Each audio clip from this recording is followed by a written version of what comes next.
In honor of Black History Month, we take you back in time to the Civil War era here in Knoxville to learn about our city's first black police officer and Knoxville City alderman, who also served as watchman over the U.S. Custom House, now home to the East Tennessee History Center. So Moses Smith didn't just break barriers, he worked around them to create his own path. Anchor Lori Tucker explains in Positively Tennessee.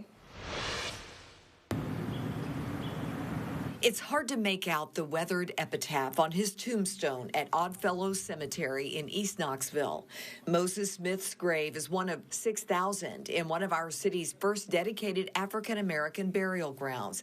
But in his short lifetime, he was singled out for his honesty, bravery, and leadership.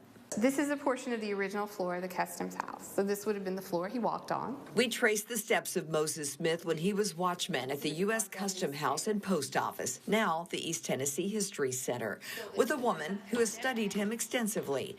Danette Welch is reference assistant with the Calvin McClung Historical Collection. At the end of the war, there's a lot of tumult. There's a decision. Knoxville is one of the first 4 cities in the South that will have policemen of color. Before his ultimate job as watchman over this courtroom at the Custom House, which looks like this today, Moses Smith had already achieved some other firsts. He's one of the first men who comes out to join the first U.S. Colored Heavy Artillery when it's organized at Knoxville. He's quickly one of the first corporals, like within just a few days. A special order comes out. They've seen his ability. He can be a corporal.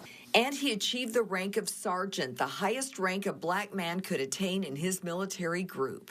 He just has some sort of ability that people trust him. They'll follow him. Guarding this building as a policeman was an important job in a day when post office robberies were rampant. Smith was at the ready to protect and serve. Sadly, there is no known photograph of Moses Smith, but Welch believes one exists somewhere. We don't have an identified photographic image of Moses Smith or of his wife. Why is that?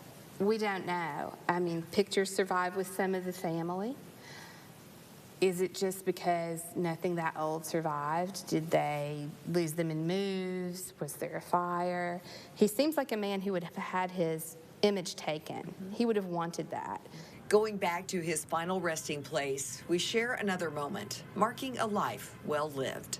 Governor-elect Robert Taylor was a pallbearer at Smith's funeral. The Custom House and its federal offices were closed in observance of the passing of Moses Smith.